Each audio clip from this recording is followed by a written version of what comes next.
तो यहाँ पर लेकर आ गए हैं आपके लिए फिर से बहुत ही इंपॉर्टेंट वीडियो और बहुत ही महत्वपूर्ण वीडियो। ध्यान दीजिएगा सभी लोग अच्छी तरीके से। हम लोग आज पढ़ने वाले हैं रसायन विज्ञान के बारे में और 347 GO आपका मॉडल पेपर होने वाला है।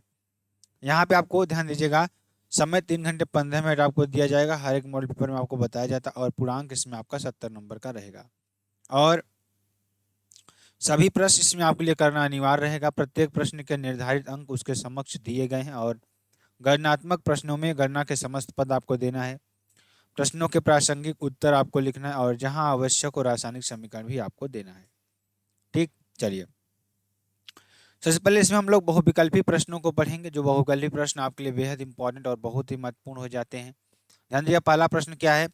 रंगीन आयनों का निर्माण संभव होता है जब यौगिक में विद्यमान होते हैं, क्या विद्यमान होते हैं, अयुग्मित इलेक्ट्रॉन। जब यौगिक में अयुग्मित इलेक्ट्रॉन उपस्थित होते हैं तब क्या होता है कि आयनों का निर्माण क्या होता है, संभव होता है। ठीक है। निम्नलिखित में से अनुचुंबकीय यौगिक कौन कौन से हैं। FeSO4 आपके क्या हैं, अनुचुंबकीय यौगिक आपके हो जाएंगे। ठीक है। CrH2O का होल 4 Cl2 की पावर प्लस आयन में Cr की संयोजकता कितनी होगी, तो आपकी 3 हो जाएगी। एक मोलल विलयन में विलेय का मोल प्रभाज कितना होता है, तो एक मोलल विलयन में जो विलेय का मोल प्रभाज होता है वह 0.018 आपका होता है। ठीक है। अच्छे चालकत्व विलयन वाले पदार्थ होते हैं, क्या होते हैं, प्रबल अपघट्य आपके होते हैं। ठीक। MgCu Na तथा Au की सक्रियता का सही क्रम क्या है, तो Na is greater than Mg is greater than Cu, Cu is greater than Au आपका हो जाएगा। लेंथेनाइट एवं एक्टिनाइट श्रेणी का सामान्य इलेक्ट्रॉनिक विन्यास क्या होगा, आपको ये बताना है। तो लेंथेनाइट एवं एक्टिनाइट श्रेणी का जो सामान्य इलेक्ट्रॉनिक विन्यास होगा वह क्या होता है, Xe4F से लेकर 1 से 14 तक और 5D 0 से क्या हो जाएगा 10 यहाँ पर आपका होगा। ठीक है। और क्या हो जाएगा यहाँ से क्या हो जाएगा 0 to 1, यहाँ पे 0 नहीं होगा, 0 to 1 और 6S2 और यहाँ पर 6D 0 to 1 और 7S2 आपका हो जाएगा। सभी संक्रमण तत्व धातु होते हैं, क्यों, आपको ये बताना है। तो बाह्य कोश में 1 या 2 इलेक्ट्रॉन होने के कारण इसमें इलेक्ट्रॉन त्यागने की प्रबल प्रवृत्ति होती है। ठीक है। आगे द्वितंतुर लिगेंड क्या है, उदाहरण सहित आपको समझाना है। तो देखिए, इन लिगेंड में क्या होता है, 2 दाता परमाणु होते हैं, क्या होते हैं, 2 दाता परमाणु आपके होते हैं तथा केंद्रीय परमाणु आयन में से दोनों स्थानों पर जुड़ सकते हैं। ध्यान दीजिएगा, O double bond C single bond O minus और O double bond C single bond O minus आपका हो जाएगा। ऑक्सीलेटिव OX आपका हो जाएगा। CH2 सिंगल बॉन्ड NH2 आपका एक युग्म आपका हो जाएगा। CH2 NH2 आपका O हो जाएगा। एथिलीन डाई एमीन आपका हो जाएगा। ठीक है। निम्नलिखित यौगिकों के सूत्र आपको लिखना है। तो ट्रिस कोबाल्ट थर्ड नाइट्रेट आपका हो जाएगा। Dichloro tetra aqua chromium third nitrate आपका हो जाएगा। COEN का होल थ्राइस NO3 आपका इसका नाम हो जाएगा। और इसके नाम की बात करेंगे तो CrH2O का होल 4 Cl2NO3 आपका हो जाएगा। ठीक है। विद्युत अपघटनी विलयन की मोलर चालकता को परिभाषित कीजिए। किसकी, विद्युत अपघटनी विलयन की मोलर चालकता को परिभाषित करना है आपको। तो किसी विलयन के निश्चित आयतन में, किसी विलयन के निश्चित आयतन में उपस्थित विद्युत अपघट्य के एक मोल द्वारा उपलब्ध कराए गए आयनों की चालकता मोलर चालकता यानी कि डेल्टा एम कहलाती है। परासरण से आप क्या समझते हैं, परासरण दाब का व्यंजक आपको लिखना है। तो ध्यान दीजिएगा, विलायक के अणुओं का अर्ध पारगम्य झिल्ली में से होकर कम सांद्रता वाले विलयन से अधिक सांद्रता वाले विलयन की ओर स्वतः प्रवाह परासरण कहलाता है। परासरण का व्यंजक पाई बी बराबर क्या हो जाएगा, NRT और पाई बराबर CRT आपका हो जाएगा और पाई बी बराबर W/M/RT आपका हो जाएगा। N/V बराबर C आपका हो जाएगा और N बराबर W/M आपका हो जाएगा। ठीक है। मानक इलेक्ट्रोड विभव को उदाहरण सहित आपको समझाना है। तो क्या हो जाएगा, जब किसी धातु की क्षण को 25 डिग्री सेंटीग्रेड पर 1 मोलर धातु आयन सांद्रता वाले विलयन में डुबोते हैं तब धातु और विलयन के बीच जो विभवांतर उत्पन्न होता है उसे उस धातु का मानक इलेक्ट्रोड विभव E0 कहते हैं। ठीक है। ये आप कर दीजिएगा। इसमें आगे चलें, अगला क्वेश्चन देखिए। परिवर्ती ऑक्सीकरण अवस्थाओं से क्या तात्पर्य है, इसे संक्रमण तत्वों के संदर्भ में समझाइए। अथवा संक्रमण तत्व परिवर्तनशील ऑक्सीकरण अवस्था दर्शाते हैं, क्यों। तो परिवर्ती ऑक्सीकरण अवस्थाओं का अर्थ है कि तत्व द्वारा यौगिक में अलग अलग ऑक्सीकरण अवस्था प्रदर्शित करना। संक्रमण तत्वों में n-1 इंटू डी ऑर्बिटलों में उपस्थित इलेक्ट्रॉन भी रासायनिक बंध बनाने में भाग लेते हैं, क्योंकि n-1 इंटू डी तथा ns ऑर्बिटलों के बीच ऊर्जा में बहुत कम अंतर होता है। निम्न ऑक्सीकरण अवस्था में केवल ns इलेक्ट्रॉन भाग लेते हैं, जबकि उच्च ऑक्सीकरण अवस्था में n-1 इंटू डी तथा ns ऑर्बिटलों में इलेक्ट्रॉन बंध बनाते हैं। ठीक है। संक्रमण तत्वों के निम्नलिखित गुणों की व्याख्या कीजिए। धात्विक प्रकृति और अनुचुंबकीय लक्षण। तो अथवा हम ध्यान दीजिएगा, संक्रमण तत्वों के अनुचुंबकीय तथा प्रतिचुंबकीय लक्षण की एक उदाहरण द्वारा व्याख्या कीजिए। अथवा में संक्रमण तत्वों में चुंबकीय एवं उत्प्रेरकी गुण को समझाना है आपको। धात्विक प्रकृति की बात करेंगे, ध्यान दीजिएगा। अधिकांश संक्रमण तत्वों में तन्यता, आघात वर्धनीयता, विद्युत चालकता और धात्विक चमक आदि धात्विक गुण पाए जाते हैं। इनके गलनांक एवं क्वथनांक उच्च होते हैं। इन तत्वों में ns इलेक्ट्रॉन तथा n-1 इंटू डी इलेक्ट्रॉन बंध भी बनाने में भाग लेते हैं। इस कारण संक्रमण तत्व धात्विक गुण प्रदर्शित करते हैं। अनुचुंबकीय लक्षण की बात करेंगे, जिन संक्रमण तत्वों में उनके आयनों में अयुग्मित इलेक्ट्रॉन होते हैं वे अनुचुंबकीय होते हैं या चुंबकीय क्षेत्र की ओर आकर्षित होते हैं। जिन संक्रमण तत्वों एवं आयनों में कोई अयुग्मित इलेक्ट्रॉन नहीं होता है, अर्थात सभी युग्मित इलेक्ट्रॉन होते हैं, वे प्रतिचुंबकीय होते हैं, ये चुंबकीय क्षेत्र में प्रतिकर्षित होते हैं। ठीक है ना। उत्प्रेरकी गुण की बात करेंगे, अपने छोटे आकार तथा प्रभावी नाभिकीय आवेश के कारण संक्रमण धातुओं में अस्थायी मध्यवर्ती जटिल यौगिक बनाने की प्रवृत्ति होती है, जिनके कारण अभिक्रिया सुगमता से हो जाती है। इसी गुण के कारण ये धातुएं उत्प्रेरकी गुण प्रदर्शित करती हैं। जैसे SO2 को SO3 में परिवर्तित करने के लिए B2O5 उत्प्रेरक के रूप में प्रयोग किया जाता है। ठीक। इस अभिक्रिया में वेनेडियम की ऑक्सीकरण संख्या +5 से +4 हो जाती है, परंतु पुनः +5 हो जाती है। सिडविक के प्रभावी परमाणु क्रमांक EAN नियम को उदाहरण सहित समझाना है आपको। सिडविक का प्रभावी परमाणु क्रमांक नियम कहता है कि धातु के एक जटिल यौगिक में केंद्रीय धातु आयन का कुल प्रभावी परमाणु क्रमांक EAN, ठीक है ना, और गैस के समकक्ष होता है। यह नियम जटिल यौगिकों की स्थिरता को समझाने के लिए उपयोग किया जाता है। ठीक है। और ध्यान दीजिएगा, जो कि आपके लिए बेहद इंपॉर्टेंट और बेहद ही महत्वपूर्ण। चलिए आगे देखते हैं, आगे आपका क्या हो जाएगा। EAN की गणना में केंद्रीय धातु के निम्नलिखित इलेक्ट्रॉनों को जोड़ा जाता है। केंद्रीय धातु आयन के इलेक्ट्रॉनों की संख्या ज्यामितीय समूहों द्वारा प्रदान किए गए इलेक्ट्रॉनों की संख्या। EN में निम्न सूत्र को निम्न सूत्र को व्यक्त किया जा सकता है। कौन कौन से? EN की बात करेंगे, धातु आयन के कुल इलेक्ट्रॉन प्लस लिगेंडों द्वारा दान किए गए इलेक्ट्रॉन। EAN की नोबल गैस के इलेक्ट्रॉनिक विन्यास के बराबर है, जो जटिल यौगिक स्थिर माना जाता है। ठीक है। तो FeCN का होल 6 की पावर 4 की पावर -1 हेक्सासाइनेटोफेरेट सेकेंड आपका हो जाएगा। केंद्रीय धातु का चयन की बात करें, केंद्रीय धातु Fe की पावर 2+ लोहा है। Fe का परमाणु क्रमांक 26 है। Fe की पावर 2+ का कुल इलेक्ट्रॉनों की संख्या 26 - 2 यानी कि 24 है। लिगेंड द्वारा दान किए गए इलेक्ट्रॉन, तो प्रत्येक साइनाइड आयन CN- 2 इलेक्ट्रॉन प्रदान करता है। कुल यानी 6 × 2 यानी कि 12 इलेक्ट्रॉन दान किए जाते हैं। EN की गणना की बात करेंगे तो ध्यान दीजिएगा, 20 × Fe की पावर 2+ के इलेक्ट्रॉन प्लस 12 लिगेंड के इलेक्ट्रॉन बराबर 36 आपका हो जाएगा। नोबल गैस की तुलना 36 इलेक्ट्रॉनों का विन्यास क्रिप्टॉन के समान आपका होता है। किसके समान? क्रिप्टॉन के समान होता है। तो चलिए आगे देखते हैं, आगे आपका क्या हो जाएगा। 36 इलेक्ट्रॉनों का विन्यास क्रिप्टॉन के समान होता है। निष्कर्ष की बात करेंगे, EN 36 है तो नोबल गैस के इलेक्ट्रॉनिक विन्यास के बराबर है, इसलिए FeCN का होल 6 की पावर 4 - 1 इस जटिल यौगिक आपका हो जाएगा। आगे चलेंगे, आणविक उन्नयन स्थिरांक और मोलल उन्नयन स्थिरांक में क्या अंतर होता है? उन स्थिरांकों का प्रयोग करते हुए विलेय का अनुभार ज्ञात करने के लिए दो अलग अलग सूत्र आपको लिखना। आणविक उन्नयन स्थिरांक की बात करेंगे, 100 ग्राम विलायक में किसी विलेय पदार्थ का 1 मोल घोलने पर उससे क्वथनांक में होने वाली वृद्धि मोलल उन्नयन स्थिरांक कहलाती है। इसे Kb से प्रदर्शित करते हैं। विलेय का अनुभार m बराबर क्या होता है?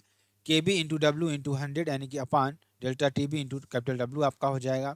और मोलल उन्नयन स्थिरांक 1000 ग्राम विलायक में किसी विलेय पदार्थ का 1 मोल घोलने पर उससे क्वथनांक में होने वाली वृद्धि मोलल उन्नयन स्थिरांक कहलाती है। इसे Kb डैश से प्रदर्शित करते हैं। विलेय का अनुभार m बराबर Kb dash × W × 1000 / delta T B into capital W आपका हो जाएगा। ठीक, निम्नलिखित उप संयोजक यौगिकों का सूत्र लिखिए। टेट्रा कार्बोनिल निकेल ओ आपका dichlorobis ethane 1 2 diamine cobalt third chloride आपका हो जाएगा। यहाँ पे देखिए सबका नाम यहाँ पे लिखेंगे। पहले का नाम देखिए आपका क्या है, टेट्रा कार्बोनिल निकेल, और यहाँ पे क्या हो जाएगा इसका नाम NiCO का 4 आपका हो जाएगा इस तरीके से। Dichlorobis ethane 1 2 diamine cobalt third chloride, देखिए इसका नाम COCl2 EN का होल्ट वाइज Cl आपका ये हो जाएगा। उसके बाद पेंटा एमीन कार्बिनेटो कोबाल्ट थर्ड क्लोराइड, ध्यान दीजिएगा CONH3 का होल 5 CO3 Cl आपका हो जाएगा। Tetra ammine aqua chlorido cobalt third chloride, ध्यान दीजिएगा CONH3 का होल 4 H2O Cl2 आपका हो जाएगा। ठीक है, निम्नलिखित उप संयोजकों के IUPAC नाम भी आपको लिखना है, तो ध्यान दीजिएगा। पहला CrCl2 EN का होल्ट वाइज Cl, इसका नाम लिखेंगे तो क्या हो जाएगा, डाइक्लोरिडो बिस ethane 1 2 diamine ethylene diamine chromium third आपका हो जाएगा। इस तरीके से CsFeCl2 Cl4 का नाम क्या हो जाएगा। अब देखिए इसमें क्या हो जाएगा, पोटेशियम पोटेशियम ट्राई ऑक्सी क्या हो जाएगा, ट्राई, ये देखिए ये इसका नाम है, इसका नाम है दूसरे का नाम क्या होगा, यानी कि CS बाहर है ना, पहले इसको लिखेंगे सीजियम टेट्रा क्लोरिडो, क्या टेट्रा क्लोरिडो फेरेट थर्ड आपका हो जाएगा। ठीक है, आगे ध्यान दीजिए तीसरे का देखिए K3CO C2O4 का होल थ्राइस, क्या हो जाएगा, पोटेशियम ट्राई ऑक्सीलेटो कोबाल्ट थर्ड आपका हो जाएगा। उसके बाद COCl3NH3 का होल थ्राइस, क्या हो जाएगा, ट्राई एमीन ट्राई क्लोरिडो कोबाल्ट आपका हो जाएगा। ठीक है, आगे चलेंगे। एक एरोमेटिक कार्बनिक यौगिक ए जलीय अमोनिया के साथ उपचारित करने एवं गर्म करने पर यौगिक बी बनाता है, जो Br2 एवं KOH के साथ गर्म करने पर अणुसूत्र C6H7N वाला यौगिक C बनाता है। ABC यौगिकों की संरचना एवं मुख्य नाम लिखिए। तो ध्यान दीजिएगा, एरोमेटिक कार्बनिक यौगिक होना यौगिक ए में बेंजीन वलय की उपस्थिति को दर्शाता है। यौगिक ए की पहचान, यौगिक ए की एरोमेटिक कार्बनिक यौगिक है, इसे जलीय अमोनिया के साथ गर्म करने पर यौगिक बी बनता है। यह प्रक्रिया दर्शाती है कि ए एक एरोमेटिक एसिड जैसे बेंजोइक एसिड हो सकता है। तो ये क्या हो जाएगा, C6H5COOH बेंजोइक एसिड आपका हो जाएगा। ठीक है, यौगिक बी की पहचान की बात करेंगे। जब बेंजोइक एसिड C6H5COOH को जलीय अमोनिया के साथ गर्म किया जाता है तो यह एक एमाइड बनाता है, और इस प्रक्रिया में benzoic acid C6H5COOH ammonia NH3 के साथ प्रतिक्रिया करके बेंजामाइड C6H5CONH2 बनाता है। इसलिए बी बराबर क्या हो जाएगा, C6H5CONH2 आपका हो जाएगा। यौगिक सी की पहचान की बात करेंगे। जब बेंजामाइड यानी कि C6H5CONH2 को ब्रोमीन Br2 और पोटेशियम हाइड्रोक्साइड के OH के साथ गर्म किया जाता है तो यह हाफमैन ब्रोमाइड प्रतिक्रिया के माध्यम से एनिलीन C6H5NH2 में परिवर्तित हो जाता है। इसलिए सी बराबर क्या हो जाएगा, C6H5NH2, जिसे आप एनिलीन कहते हैं। ठीक है, आगे चलेंगे। एस्टेल्डिहाइड बनाने की ऑक्सीकरण एवं उत्प्रेरकी विहाइड्रोजनीकरण विधियों के रासायनिक समीकरण लिखिए। एसीटोन की संघनन अभिक्रिया का समीकरण भी आपको लिखना है। एस्टेल्डिहाइड बनाने की ऑक्सीकरण विधि की बात करेंगे। एथेनॉल C2H5OH का ऑक्सीकरण करके एस्टेल्डिहाइड CH3CHO प्राप्त किया जा सकता है।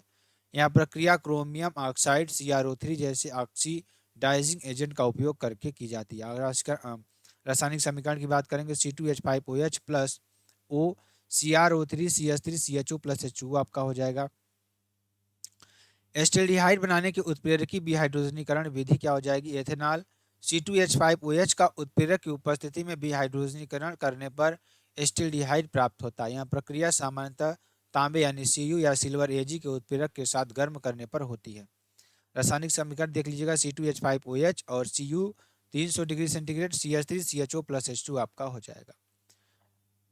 आगे एसीटोन संघनन की अभिक्रिया की बात करेंगे। एसीटोन CH3COCH3 का संघनन एल्डोल संघनन प्रक्रिया के माध्यम से होता है। एल्डोल संघनन में दो एसीटोन अणु प्रतिक्रिया करते हैं और beta hydroxy ketone 4 hydroxy 4 methyl Pantone 2 1 बनता है। ठीक, यदि इसे गर्म किया जाए तो यह जल का उन्मूलन करके अल्फा बीटा असंतृप्त कीटोन बनाता है। रासायनिक समीकरण की बात करेंगे। 2CH3COCH3OH CH3C OH CH2CO CH3 आपका गर्म करेंगे तो पुनः क्या बनेगा, CH3CH double bond CH CO CH3 plus H2O आपका बन जाएगा। ठीक है, संघनन के बाद पहला उत्पाद आपका क्या बनता है, 4 हाइड्रोक्सी 4 मेथाइल पेंटेन पेंटान 2 आपका हो जाएगा। जल के उन्मूलन के बाद अंतिम उत्पाद मेसिटाइल ऑक्साइड यानी CH3 CH double bond CHO CH3 आपका हो जाएगा। मोनोहाइड्रिक एल्कोहल बनाने के दो सामान्य विधियों का वर्णन कीजिए तथा एथिल एल्कोहल पर व्यंजक चूर्ण की अभिक्रिया का रासायनिक समीकरण आपको लिखना है। मोनोहाइड्रिक एल्कोहल बनाने की दो सामान्य विधियां, एल्कीन का जलयोजन यानी alkene C double bond C के साथ जल H2O की अभिक्रिया प्रायः सल्फ्यूरिक अम्ल यानी H2SO4 के उपयोग से मोनोहाइड्रिक एल्कोहल प्राप्त करने का सामान्य तरीका है। एथीन C2H4 का जलयोजन एथिल एल्कोहल C2H5OH से बनता है, यानी कि C4H4 प्लस H2O क्रिया करता किसकी उपस्थिति में, H2SO4 की उपस्थिति में क्या बनेगा, C2H5OH आपका बन जाएगा। ठीक है, एल्डिहाइड का हाइड्रोजनीकरण की बात करेंगे, ध्यान दीजिएगा। एल्डिहाइड का हाइड्रोजनीकरण H2 गैस की उपस्थिति में या रासायनिक रिडक्शन प्राथमिक एल्कोहल बनाने का प्रमुख तरीका है।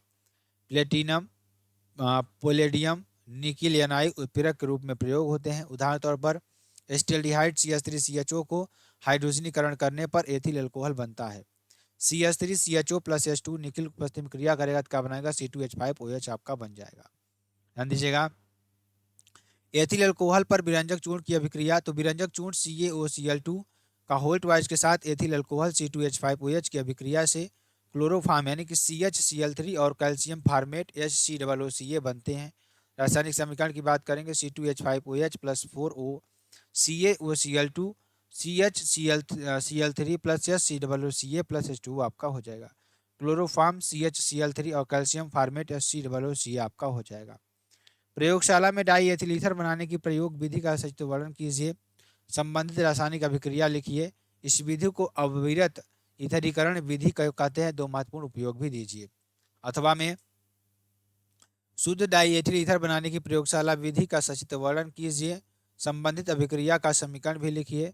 फास्फोरस पेंटाक्लोराइड PCl5 तथा एसिटिल क्लोराइड के साथ इसकी क्या अभिक्रिया होती है। अथवा ईथर की शुद्धता का परीक्षण कैसे करेंगे। अथवा डाई एथिल ईथर बनाने की प्रयोगशाला विधि का सचित्र वर्णन कीजिए। संबंधित अभिक्रियाओं के रासायनिक समीकरण भी दीजिए। इनकी अंधेरे में क्लोरीन के साथ अभिक्रिया का समीकरण भी दीजिए। एक प्रश्न सारे एक ही हैं। अथवा डाई एथिल ईथर बनाने की प्रयोगशाला विधि का सचित्र वर्णन कीजिए। इसके साथ H2O एवं ठंडी HI के साथ अभिक्रिया का समीकरण लिखिए। अथवा में डाई एथिल ईथर बनाने की किसी एक विधि का रासायनिक समीकरण आपको लिखना है। अविरत ईथरीकरण और विलियमसन संश्लेषण द्वारा ईथर बनाने का रासायनिक समीकरण लिखना है। एस्टिक एनहाइड्राइड और हाइड्रोजन आयोडाइड के साथ ईथर की रासायनिक अभिक्रियाओं के समीकरण लिखिए या ईथर का एक परीक्षण भी लिखिए। प्रयोगशाला में डाई एथिल ईथर बनाने की प्रयोगशाला विधि आपका ध्यान दीजिएगा क्या हो जाएगा। अब देखिए यहाँ पर डाई एथिल ईथर यानी C2H5 और C2H5 का निर्माण एथिल एल्कोहल यानी C2H5OH और गाढ़े सल्फ्यूरिक अम्ल H2SO4 की अभिक्रिया द्वारा किया जाता है। इस अभिक्रिया को अविरत ईथरीकरण विधि कहा जाता है। रासायनिक अभिक्रिया C2H5OH plus H2SO4 140 degree centigrade तक गर्म करेंगे तो क्या बनेगा, C2H5OH का OH3H H2O आपका हो जाएगा। तो C2H5OSO3H प्लस C2H5OH और 140 डिग्री सेंटीग्रेड पर गर्म करेंगे तो क्या बनेगा, C2H5O C2H5 प्लस H2SO4 आपका बन जाएगा। सामग्री और उपकरण की बात करेंगे, एथिल अल्कोहल आपका हो जाएगा, गाढ़ा सल्फ्यूरिक अम्ल और जल वाष्प नियंत्रक और ताप स्रोत। यहाँ पे क्या भरेंगे, एथिल अल्कोहल पर सांद्र H2SO4 भरेंगे और ये बालू उष्मक पर रखा होता है और ये आपका क्या होता है, आसवन फ्लास्क होता है। और ध्यान दीजिएगा, बालू उष्मक पर ये रखा होता है। यहाँ से क्या करेंगे, बर्नर की साथ इसमें आग को प्रवाहित करेंगे। ठीक है, तो यहाँ पे क्या करेंगे, थर्मामीटर है, इसमें ताप नियंत्रण करते हैं। इससे ये बिंदु पाती फनल होता है, इसमें H2SO4 को बिंदु बिंदु बिंदु के रूप में गिराते रहते हैं। तो यहाँ पर क्या बनता है, आपका ईथर बनता है और बर्फ बनता है और नली सिल्क से आपका हो जाता है। ठीक है ना। प्रक्रिया में गाढ़े सल्फ्यूरिक अम्लों को 140 डिग्री सेंटीग्रेड तापमान पर गर्म किया जाता है। इससे इसमें एथिल अल्कोहल धीरे धीरे डाला जाता है। सल्फ्यूरिक अम्ल उत्प्रेरक का कार्य करता है और एल्कोहल का प्रोटानन करता है। प्रतिक्रिया से डाई एथिल ईथर बनता है जो वाष्प के रूप में निकलता है। इसे जल वाष्प नियंत्रक के माध्यम से संघनित किया जाता है और एकत्रित किया जाता है। इस विधि को अविरत ईथरीकरण विधि क्यों कहते हैं। इस विधि में सल्फ्यूरिक अम्ल का उपयोग केवल उत्प्रेरक के रूप में होता है। प्रतिक्रिया के दौरान सल्फ्यूरिक अम्ल पुनः बनता है, जिससे यह प्रक्रिया लगातार जारी रह सकती है। इसलिए इसे अविरत ईथरीकरण विधि कहा जाता है। डाई एथिल ईथर के दो महत्वपूर्ण उपयोग अथेंटिक के रूप में। डाई एथिल ईथर का उपयोग सर्जरी के एक सामान्य अथेंटिक के रूप में किया जाता है। सॉल्वेंट के रूप में यह कार्बनिक अभिक्रियाओं और औद्योगिक प्रक्रियाओं में एक क्या करता है, प्रभावी सॉल्वेंट, ध्यान दीजिएगा, क्या प्रभावी सॉल्वेंट के रूप में उपयोग होता है। अगला क्वेश्चन, एक कार्बनिक यौगिक क आणविक सूत्र C8H16O2 के तनु सल्फ्यूरिक अम्ल के साथ जल अपघटित करने के पश्चात एक कार्बोक्सिलिक अम्ल ख एवं एक एल्कोहल ग प्राप्त हुए। ग को क्रोमिक अम्ल के साथ ऑक्सीकृत करने पर ख उत्पन्न होता है। ग का निर्जलीकरण करने पर ब्यूटीन 1 इन प्राप्त होता है। ख क ख ग की पहचान कीजिए। अभिक्रियाओं में प्रयुक्त होने वाले सभी रासायनिक समीकरणों को आपको लिखना है। ध्यान दीजिएगा, यौगिक का आपका C6H6O2 है, तो क को तनु सल्फ्यूरिक अम्ल के साथ अपघटन करने पर कार्बोक्सिलिक अम्ल ख और एक एल्कोहल ग प्राप्त होता है। यह दर्शाता है कि क एक एस्टर है। यौगिक का आणविक सूत्र C8H16O2 है, जो इथाइल ब्यूटानाइट आपका देता है। CH3 CH2 CH2 COO CH2 CH3 हो सकता है। क देखिए क्या है, CH3 CH2 CH2 COO CH2 CH3 आपका यौगिक। ख की बात करेंगे C4H8O2 आपका हो जाएगा। एक ख एक कार्बोक्सिलिक अम्ल है और एस्टर के जल अपघटन से प्राप्त होता है। ब्यूटेनोइक अम्ल CH3 CH2 CH2 COOH है। ख की बात करेंगे CH3 CH2 CH2 COOH। यौगिक ग की बात करेंगे C2H6O। ग एक एल्कोहल है और क्रोमिक अम्ल H2CrO4 के साथ ऑक्सीकृत होने पर ख ब्यूटेनाइक अम्ल बनाता है। यह दर्शाता है कि यह एथेनॉल है, यानी CH3 CH2OH है। और ग देखिए CH3 CH2OH, ग का निर्जलीकरण, ग एथेनॉल को निर्जलीकरण करने पर ब्यूटीन 1 इन CH2CH सिंगल बॉन्ड CH2CH3 बनता है। यह दर्शाता है कि निर्जलीकरण के लिए सल्फ्यूरिक अम्ल का उपयोग किया गया है। रासायनिक समीकरण आप यहाँ पे लिख लीजिएगा। एस्टर का जल अपघटन करेंगे तो आप ये लिख लीजिएगा पूरा अच्छी तरीके से, ठीक है ना। और क्या है, एथेनाइल ब्यूटेनोट आपका हो जाएगा, ये फार्मूला आपका हो जाएगा का CH3 CH2 CH2 COO CH2 CH3 आपका हो जाएगा। एल्कोहल ग का ऑक्सीकरण करेंगे तो आपका ये देखिए, इसको लिख लीजिएगा। एल्कोहल का ग का निर्जलीकरण करेंगे तो आपको ये मिलेगा, ठीक है ना। अगला क्वेश्चन ध्यान दीजिएगा, ये भी क्वेश्चन बहुत इंपॉर्टेंट है।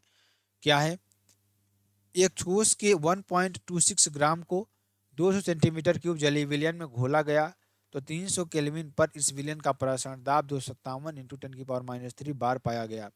ठोस के मूल द्रव्यमान का परिकलन कीजिए। पाई बराबर 257 इंटू 10⁻³ बार आपका हो जाएगा। वी बराबर 200 सेंटीमीटर क्यूब यानी 0.2 लीटर। टी बराबर 300 केल्विन। आर बराबर 0.08 लीटर बार मोल की पावर -1 के की पावर -1 हो जाएगा। विलेय का भार W2 क्या हो जाएगा, 126 ग्राम। M2 बराबर क्या हो जाएगा, W2 RT अपान पाई भी, यानी कि M2 बराबर क्या हो जाएगा, इसको सारे मान को रखेंगे, W2 का मान, R का मान और T का मान रखेंगे, सॉल्व करेंगे तो M2 का मान कितना आ जाएगा, 61,368, मतलब क्या हो जाएगा, इकाई दहाई सैकड़ा हजार, 61,038 इंटू 10⁻³ ग्राम मोल इनवर्स आपका हो जाएगा। तो ये आपका फुल मॉडल पेपर सोल्यूशन था। अगर आपको वीडियो पसंद आता है चैनल को क्या कर सकते हैं, लाइक कर सकते हैं, कमेंट कर सकते हैं, चैनल को सब्सक्राइब कर सकते हैं। फिर मिलते हैं नेक्स्ट वीडियो में नए टॉपिक के साथ। अब तक के लिए साथियों, जय हिंद, जय भारत।